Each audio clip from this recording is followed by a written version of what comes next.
Hello बच्चों, क्या हालचाल सभी लोगों का। आई होप सभी लोग अच्छे होंगे। आज आप लोग सोच रहे होंगे कि ये सर अचानक वीडियो लेकर के कैसे आ गए। ठीक है, तो बच्चों ऐसा है कि जिन बच्चों ने एयरफोर्स का फेज 1 क्वालिफाई कर लिया था और फेज 2 के लिए उनको एग्जाम देने जाना था, उनमें से कुछ बच्चों ने अपना रिव्यू दिया है कि किस प्रकार फेज 2 में वहाँ पर क्या क्या हो रहा है, कैसे जीडी हो रही है, कैसे फिजिकल हो रहा है, और बहुत बड़े चेंजेस हुए हैं। जैसा पहले जीडी और फिजिकल होता था उसके अलावा भी इस बार कई अलग अलग टेस्ट शामिल कर दिए गए हैं। तो मैंने सोचा कि मैं अपने स्टूडेंट्स को ये सारी जानकारी दे दूं कि जिन बच्चों का फेज 2 का एग्ज़ाम अभी आने वाले दिनों में है वो सभी लोग इस वीडियो को देख करके या स्टूडेंट्स के फीडबैक के द्वारा ये समझ सकें कि क्या क्या फेज 2 में हो रहा है या कैसे आपको वहाँ पर क्या क्या करना है, आपका फिजिकल कैसा है, आपके लिए वहाँ पर जो व्यवस्था की गई है एग्ज़ाम सेंटर में वो किस प्रकार की है, प्लस आपके लिए वहाँ पर जो पूरी डिटेल है फेज 2 का वो मैं आपको इस वीडियो में बताऊंगा। तो ये वीडियो उन सभी बच्चों के लिए बहुत ज़रूरी होने वाला है जिनका फेज 2 का एग्ज़ाम लगा हुआ है, और जो बच्चे ऐसे हैं जिनका फेज 2 का एग्ज़ाम नहीं है या किसी प्रकार से एग्ज़ाम क्वालिफाई नहीं हो पाया है, तो अगले बार के लिए आपकी ये वीडियो बहुत इंपॉर्टेंट होने वाला है। तो ज़्यादा से ज़्यादा इस वीडियो को शेयर करें और लाइक करें और कमेंट करके ज़रूर लास्ट में बताएं कि आपको ये पूरी डिटेल कैसी लगी, और अगर कोई भी आपके माइंड में क्वेश्चन हो तो आप कमेंट करके मुझसे ज़रूर पूछ सकते हैं। ठीक है, तो बच्चों का जो फीडबैक था उसको मैंने एक पेपर में नोट कर लिया है कि आपके लिए मैं ये बता सकूं कि क्या क्या वहां पर एग्जाम में कैसा कैसा हो रहा है। ठीक है बेटा, तो चलिए शुरू करते हैं आज का वीडियो। और आपको ये पता होना चाहिए कि जिन बच्चों का फेज 2 का एग्जाम लगा हुआ है, एग्जाम सेंटर में उनको रिपोर्ट करने के बाद सबसे पहला जो उनका फिजिकल हो रहा है उसकी हम लोग चर्चा करते हैं। ठीक बेटा, फिजिकल जो हो रहा है उसमें सबसे पहली कंडीशन है, ध्यान रखिएगा, 1600 मीटर की रनिंग। अब आप सोच रहे होंगे कि ये कोई बहुत ज्यादा नहीं है, लेकिन आपको सुन के ताजुब होगा कि अगर एक सेंटर में 500 बच्चे बुलाए गए हैं तो उनमें से कई बच्चे ऐसे हैं, ध्यान रखना, जो रनिंग में ही बाहर हो गए। क्यों? क्योंकि इसका जो टाइम पीरियड था वो था तो ज्यादा नहीं। क्लियर? 6 मिनट 30 सेकंड में आपको ये कंप्लीट करना था। ये क्वालिफाइंग, बेटा ये क्वालिफाइंग रेस थी, लेकिन इसको भी बहुत सारे बच्चे कंप्लीट नहीं कर पाए। तो किस जगह कमी रह गई? शुरुआत से आप लोग जो रनिंग नहीं स्टार्ट करते हो, आपके दिमाग में ये माइंड सेट रहता है कि फेज 1 हो जाएगा, उसके बाद जब रिटर्न निकल जाएगा हमारा तब हम लोग इस प्रक्रिया को आगे बढ़ाएंगे, दौड़ना प्रारंभ करेंगे। तो सबसे बड़ी तुम्हारी ये भूल है, बहुत सारे बच्चे इसी रनिंग को कंप्लीट नहीं कर पाते हैं। 1600 मीटर की रनिंग को ध्यान रखना 6.5 मिनट में पूरा कर पाना कोई हलवा खाना नहीं है। जिन बच्चों का अभ्यास है उनके लिए आसान है, जिनका अभ्यास नहीं है उनके लिए ये बहुत ही कठिन कार्य है। क्लियर हो गया सभी को? चलिए, अब उसके बाद में दूसरा नंबर आता है 10 पुशअप्स। ठीक, तो बच्चों को 10 पुशअप दिए गए और आपको सुन के ताजुब होगा, अप्रॉक्सीमेटली 40 से 50 बच्चे, जैसा कि बच्चों ने मुझको बताया, 40 से 50 स्टूडेंट्स इसमें भी बाहर हो गए। अब आप समझिए, 40 से 50 बच्चे जो थे वो पुशअप भी नहीं कर पाए कायदे से और उसमें से भी बाहर हो गए। क्लियर? इसलिए आप लोग इसकी तैयारी करके जाएं, ठीक, जिससे आपको कोई दिक्कत ना हो। उसके बाद में स्क्वाट आपको करने को कहा गया और सिटअप। क्लियर? इन सभी के YouTube पर डिटेल वीडियो पड़े हुए हैं, अगर किसी बच्चे को ना पता हो तो ये जा करके YouTube पर सर्च कर सकते हो। और इसमें भी आपको सुन के ताजुब होगा, 10 से 20 स्टूडेंट ऐसे थे जो यहां से भी उनको रिजेक्शन मिला और इस काम को भी वो पूरा नहीं कर पाए बेटा। क्लियर? तो सुनने में बहुत ताजुब लगता है, लेकिन नहीं, जब तक अभ्यास नहीं होगा तब तक आप फिजिकल में फेज 2 में आप कैसे क्वालिफाई होगे। इसीलिए प्रैक्टिस बहुत जरूरी है। तो जिन बच्चों का फेज 1 भी नहीं निकला वो अगले बार के लिए सतर्क हो जाएं, और जिन बच्चों का फेज 2 चल रहा है अभी, ध्यान रखना, या होने वाला है, वो लोग उसको ध्यान दें, आपको वहां पर क्या क्या करना पड़ेगा। थोड़ा बहुत बदलाव हो सकता है, बाकी ये मैं आपको 2-4 सेंटर्स की बात बता रहा हूं जहां पर बच्चों को बुलाया गया और फिजिकल कराया गया। इस पूरे में 500 स्टूडेंट यदि हैं एक बैच में जो बुलाए गए हैं, क्लियर, तो अप्रॉक्सीमेटली 200 बच्चे ऐसे हैं जो इसी पूरी कंडीशन में क्वालिफाई नहीं हो पाए, नॉन क्वालिफाइड। अब आप समझें, लमसम 200 बच्चे नॉन क्वालिफाई हो गए बेटा। 500 में से 200 बच्चे ऐसे थे जो इस पूरी कंडीशन में बाहर हो गए, लमसम 10, 20, 50 की अलग बात है, ऊपर नीचे हर सेंटर का अपना अपना सिस्टम है। जरा ध्यान देना इन बात का जिसका पेपर लगा हुआ है। अब हम लोग आते हैं किसमें, आपका जीडी और इसके अलावा जो अन्य पेपर्स थे वो क्या क्या हुआ, जिसमें बदलाव हुआ। पहले ऐसा नहीं होता था, कई सारे पेपर्स ऐसे लिए गए, एबिलिटी टेस्ट जैसे हो गया है ना, माइंड एबिलिटी टेस्ट, आपके बारे में परीक्षण किया गया कि आप अपने किस प्रकार इन चीज़ों को सोचते हो, उसके लिए भी पेपर कराया गया। तो यहाँ तक सबको समझ में आ गया। ये फिजिकल था आपका 1600 मीटर की रनिंग 6.5 मिनट में, बहुत सारे बच्चों को कठिन लगी, आप अभी से तैयार रहो। 10 पुशअप, स्क्वाट और सिटअप, इसमें भी 10-10, 20-20 बच्चे बाहर होते चले गए। क्लियर। ये सुनने में तो आसान लगता है, लेकिन जब करना पड़ता है तब समझ में आता है कि विदाउट प्रैक्टिस ये सारी चीज़ें कितनी कठिन हैं। तो जिन बच्चों का आगे एग्जाम लगा है उन तक इस वीडियो को पहुंचाओ, शेयर करो ज़्यादा से ज़्यादा, जिससे सबको जानकारी मिल सके कि किस प्रकार फेज 2 हो रहा है। फिजिकल के बाद अब हम लोग आ गए GD and other exams. Clear. अब इसमें देखो कितना बड़ा चेंज हुआ, इसमें कितना बड़ा चेंज हुआ। सबसे पहले आपसे एक PIQ कराया गया, फॉर्म फिलिंग टेस्ट। क्लियर।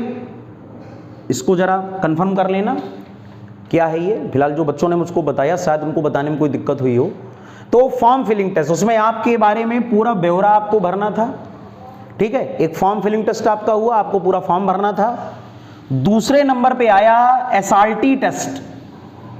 अब समझ लो, SRT जो टेस्ट आपका आया, ध्यान रखिएगा, उसमें क्या हुआ, 45 क्वेश्चन बच्चों को दिए जा रहे हैं।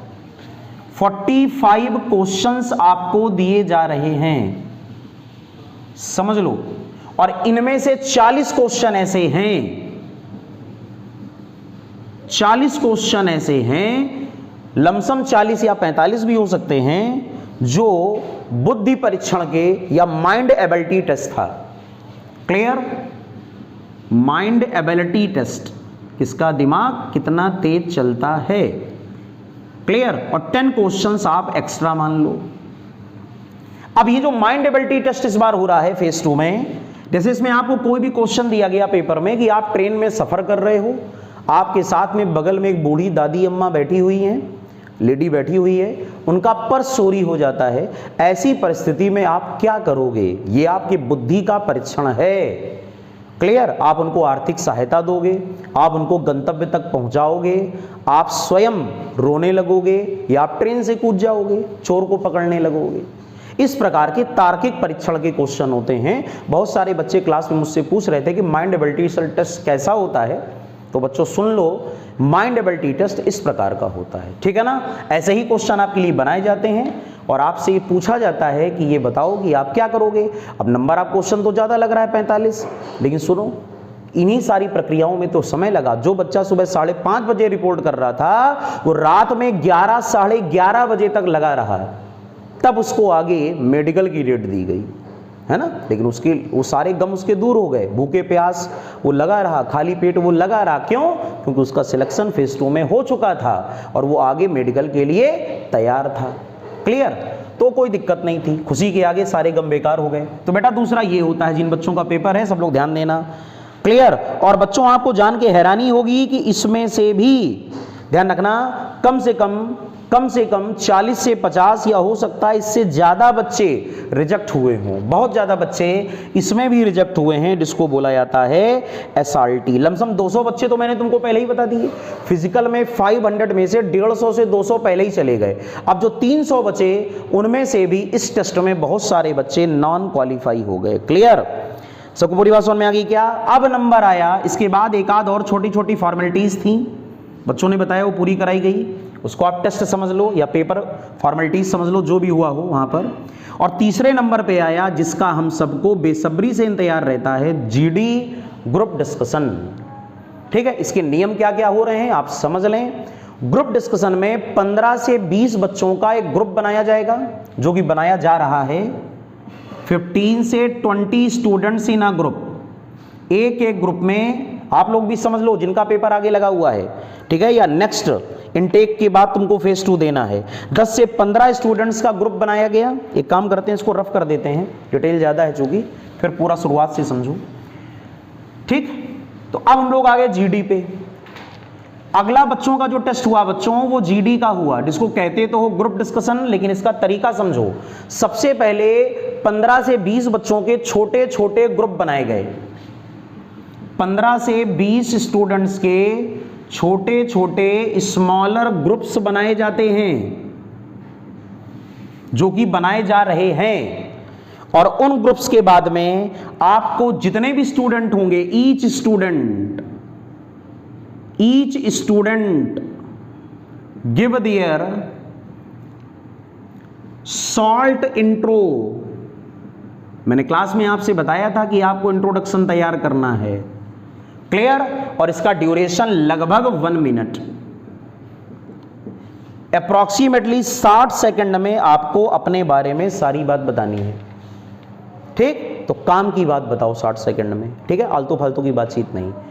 1 मिनट में आपको अपना इंट्रो देना है, ठीक है ना। जिनका लगा हुआ है पेपर वो लोग ध्यान दो, 1 मिनट में आपको इंट्रो देना है। अब उसके बाद दूसरे नंबर पे आया टॉपिक राइटिंग टेस्ट। ये बहुत कीमती था भैया, इसको बहुत ध्यान देना था। इसमें आपको कुछ टॉपिक्स दिए गए, आर गिवन। और हां बच्चों ध्यान देना, ये पूरा प्रोसीजर इस बार कोई सिपाही लेवल से नहीं हुआ, वहां पर जो कैडेट होते हैं उनसे नहीं, किससे हुआ, जो ऑफिसर्स हैं, इस बार उन लोगों ने ये पूरी व्यवस्था की। वही सामने बैठे चेयर पे, आपके सामने ठीक वो बैठे होंगे, और उन्होंने ये सारा काम किया। आपको कुछ टॉपिक दिए गए, जैसे कि एग्जाम्पल के तौर पे मैं आपको कुछ टॉपिक बताता हूं, जैसा रोल ऑफ मीडिया। मैंने आपको पहले भी बताया था कि इस प्रकार का टॉपिक हो सकता है। दूसरा, बाइसिकल या कार, दैनिक जीवन में इसकी उपयोगिता, एडवांटेज डिसएडवांटेज, आप क्या इसके बारे में समझ सकते हो। तीसरा, अधिकतर बच्चों को दिया गया एडिक्शन ऑफ, भैया एडिक्शन ऑफ स्मार्टफोन। बहुत जल्दी मैं बच्चों को भी आपके सामने लेकर के आऊंगा यूट्यूब पर, वो आपको भी बताएंगे कैसे कैसे क्या किया गया। एडिक्शन का मतलब जानते हो ना, लत लग जाना, लत। आजकल जो मोबाइल फ़ोन की लत है ना आपके पास में, 24 घंटे मोबाइल देखना, फालतू फालतू की चीज़ों को, उसको उसने कंसीडर किया एडिक्शन ऑफ स्मार्टफोन। और ये तो मैंने आपको 3 एग्जाम्पल बताए, जो अभी 1-2 दिन में, आज या कल में बच्चों को दिए जा रहे हैं। फिलहाल कानपुर सेंटर की मैं बात कर रहा हूँ, जो बच्चों ने मुझको बताया। अब अम्बाला में क्या होता है और कहीं क्या होता है, वो आप जैसा हो आप फीडबैक करके जरूर बताना, आप जरूर कमेंट करके बताओ, ठीक है ना। जिन बच्चों का हो चुका है फेज 2 वो लोग कमेंट करके बताएं कि आपके यहाँ क्या क्या ऐसा ही जीडी हुआ, या जो भी आप इस वीडियो को देख के समझ रहे हो आप जरूर कमेंट करो, ठीक है बेटा, फीडबैक दो, जिससे अन्य बच्चों को भी हेल्प मिल सके। और बाकी लोग भी कमेंट करके बताएं आपको पूरा तरीका समझ में आया कि नहीं आया।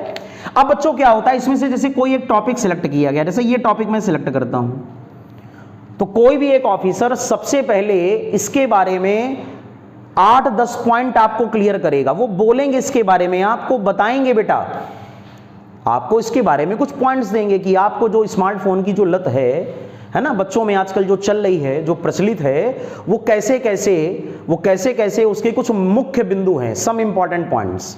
अब आपसे बोला जाएगा कि इन बिंदुओं को आप टारगेट करो और कोई भी पॉइंट लेकर के, 2 या 3 पॉइंट लेकर के आप इसके बारे में कुछ लिखो।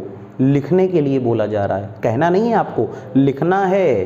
तो कुछ बच्चे 10 लाइन में, कुछ 15 में, कुछ 20 में, कुछ ने एक पेज भरा, कुछ ने 1.5 पेज भर दिए। ध्यान रखना, जिनकी तैयारी अच्छी थी शुरुआत से, इसीलिए ध्यान दिया करो इन सारी चीजों को मैं आपको बताता हूं। इसको कहते हैं बेटा जीडी, जो इस बार हो रहा है।